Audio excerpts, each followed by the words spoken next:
Waqala, jadi kata Sayyidina Umamah Al-Bahili radhiyallahu ta'ala an. Ini Umamah ni yang pernah bermimpi meminum air yang setelah mimpi itu beliau tidak pernah haus selama-lamanya. Ini mimpi air minum termasuk mimpi yang baik. Yang tak baik itu dalam Sahih Muslim, dalam Sunan Tirmizi, kalau bermimpi dengan mimpi makan. Kita mimpi makan itu tak baik tu.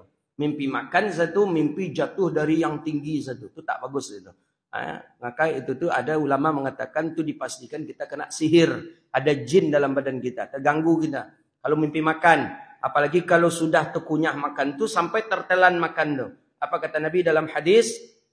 Dianjurkan kita mengecup jari kita, meludah ke arah sebelah kiri. Meludah tu dengan nafas saja, nafasa tu meniupkan udara sambil mengeluarkan basahannya gitu. Bangun tidur kita mimpi makan, dah tertelan betul, hisap, meludah ke arah sebelah kiri, gitu saja sambil membaca a'udzu bikalimatillahi tammati min syarri ma khalaq 3 kali. La yadurru syaitan, kata Nabi, syaitan tidak akan bisa memberi mudarat kepada kita. Tapi kalau tak kita buat seperti itu, ulama ada mengatakan kita terkena sihir, ada yang mengatakan masuknya racun ke tubuh kita. Itulah kadang badan kurus, tak mau gemuk, makan banyak ya. Tapi nak merapuk badan, mungkin kerana tadi itu. Cuba di ruqyah syar'iyah saja. Ruqyah syar'iyah, ruqyah mandiri saja kita bisa dengan itu. Jadi Sayyidina Umamah Al-Bahili mimpi minum, jadi disebabkan karena dakwah, panjang dakwah beliau. Diajaklah orang untuk taat kepada Allah, untuk menghidupkan sunnah Nabi. Tak mau, satu pun tak ada yang mau. Ya, karena memang hidayah milik Allah. Akhirnya minta minum Umamah. Juga pun tak ada yang memberi minum.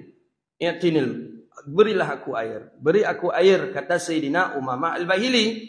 Minta air ke Muhammad di Makkah. Jangan kau minta kami. Akhirnya tak tahan Umamah Al-Bahili di musim panas ketika itu sedang haus, tidurlah Umamah Al-Bahili. Ditutup wajahnya dengan memakai ridak selendang, ditutup. Dalam tidur itulah ada orang yang membawakan air ke beliau, kemudian diminum air itu dalam mimpi itu, kemudian beliau bangun, hilang rasa haus tadi. Tak haus beliau lagi, dan bahkan tak pernah kehausan beliau selama-lamanya sampai beliau meninggal dunia. Jadi kisah itu beliau ceritakan ke Rasulullah. Jadi kata Nabi, siapa yang pertama kali masuk ke daerah ini? Saya ya Rasulullah, kata Umamah. Apa pengalaman engkau? Nabi suka seperti itu, mendengar cerita-cerita dari sahabat.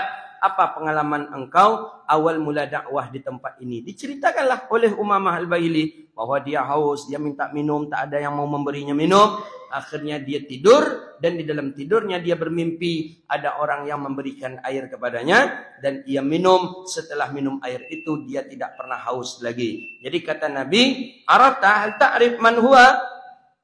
Tahukah engkau siapa orang yang dalam mimpi engkau itu? Kata Umamah Al-Bahili, tidak ya Rasulullah. Kata baginda Nabi, fa innahu li wa akhaztu minal jannah. Yang dalam mimpi engkau yang membawa air itu adalah aku, dan aku mengambil air itu dari surga, kata Nabi SAW. Maka mimpi minum itu termasuk mimpi yang baik. Mimpi makan itu tidak bagus. Nah begitu ini ya. Ya mimpi minumnya tengok pula dulu minum ayu apa. Kalau mimpi minum ayu boncah, hanya mimpi buruk je namanya. Tak je mimpi elok gitu. Qala, apa kata Sayyidina Umamah Al-Bahili? Qala Rasulullah sallallahu alaihi wasallam, Nabi kita sallallahu alaihi wasallam berkata, ya ibni Adam, innaka an tabzulal fadlal khairu laka wa an tumsikhu syarrul laka wa la tulamu ala kafafin wabda bima ta'ul. Rawahu Tirmizi wa qala haditsun hasanun sahih. Ini dia. Hadis ini hasan lagi sahih. Jadi ada mengatakan hasan sahih itu dua hukumnya. Dari satu sisi ada hukumnya hasan, dari satu sisi ada hukumnya sahih. Tapi hadis ini hadis kuat, hasanun sahih, itu termasuk hadis yang salihun lil ihtijaj. Hadis yang boleh kita jadikan hujjah. Ya ibni Adam, hai anak Adam. Maksud anak Adam, seluruh manusia yang hidup di bumi Allah itu digelari dengan ibni Adam. Ya. Ada yang mengatakan Ibni Adam ni seluruhnya manusia, baik dia kafir atau muslim, dia disebut dengan Ibni Adam. Ada ulama lebih menyempitkan lagi makna Ibni Adam dengan umat Muhammad sallallahu alaihi wasallam. Jadi ya Ibni Adam, hai umat Nabi Muhammad. Begitulah kata baginda Nabi. Ya Ibni Adam, hai anak-anak cucu Adam, hai kaum muslimin, hai para saudara sekalian, innaka antabzulal fatla khairul laka. Sesungguhnya engkau, bahwa engkau dermakan, engkau sedekahkan kelebihan daripada hartamu, khairul laka, itu baik bagimu. Kita memiliki harta, alhamdulillah Allah beri kecukupan. Cukup dari ihtiyaj, daripada kebutuhan pokok. Ada lebih, dermakan. Tabzul, sedekahkan. Tabzul, berikan kepada orang-orang yang memiliki hajat kepadanya. Fadlun khairun laka, itu adalah baik bagimu. Baik bagimu maksudnya apa? Itu menjadi catatan amal kebaikan untuk kita. Jadi setiap yang kita berikan akan dicatat pahala kebaikan untuk kita.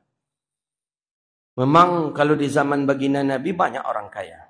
Sangat banyak orang kaya. Tapi orang kaya di zaman Nabi memang tabzul. Jarang yang bakhil, kita baca di sejarah itu. Sayyidina Abu Bakar As-Siddiq ketika perang akan dilaksanakan. Ketika itu sahabat banyak tak memiliki kuda. Karena kuda sudah banyak dijual. Itu mulai asbab awal dilarang menjual kuda oleh Rasulullah. Hadis dalam Sahih Bukhari. Tak boleh. Jangan dijual, kata baginda Nabi. Kita pelihara, makannya, kotorannya, baulnya, pipisnya, itu dicatat sedekah untuk kalian. Hadis dalam Sahih Bukhari ada itu. Karena orang sudah, masanya sudah masa susah, makan, nak memelihara kuda lagi. Tak mungkin. Makanya banyak yang menjual kuda. Akhirnya akan terjadi perang. Stok kuda menipis. Di Madinah ada sedikit lagi yang punya kuda. Bagaimana caranya? Sayyidina Abu Bakar As-Siddiq ketika itu membelikan 100 ekor kuda, dia sedekahkan untuk jihad fi sabilillah. Ya, dia tahu dia sudah tua, takkan mungkin lagi rasanya untuk berperang yang begitu giat dan cepat seperti anak-anak muda. Tapi dia punya harta. Dibelikanlah kuda tadi 100 ekor kuda. Dia sedekahkan, dia serahkan untuk perang fi sabilillah. Ini maksudnya tabzul fadlun khairun laka. Itu baru satu Abu Bakar. Belum kita dengar Sayyidina Abdurrahman bin Auf. Belum kita dengar Sayyidina Sa'ad bin Ubadah yang kekayaannya Masya Allah tabarakallah. Tak ada pedang, dia yang belikan senjata. Tak ada onta, tak ada kuda, tak ada. Dia memfasilitasi semuanya. Tapi kata baginda Nabi, wa antamsikuhu syarrul laka, dan bahwa engkau tahan akan harta justru syarrun laka, membuat keburukan terhadap engkau. Harta wak simpan itu buruk bagi engkau. Tidak ada eloknya harta-harta yang kita simpan itu. Siapa yang bisa menjamin usianya panjang? Siapa yang menjamin usianya di hari esok masih bisa lagi? Tak ada. Wak simpan. Bayangkanlah kita punya deposito 10 miliar. Kini kau rupanya besok meninggal dunia. Dan 10 miliar kau lah sudah dibagi dia anak. Anak bergalahi dia dengan dia. Dan bini kau lu ya tentu lah kata sayang kawak janjannya boleh. Lu balaki dia pitih awak tadi dibok dia. Atau ibu-ibu mendai tujuh menyimpan harta banyak-banyak. Mati ibu, piti ibu tadi dibok dia laki bini baru. Makanya tu kata Nabi, tamsik syarrun laka. Yang engkau tahan itu membuat keburukan bagi engkau, kata Rasulullah. Tidak ada eloknya dah.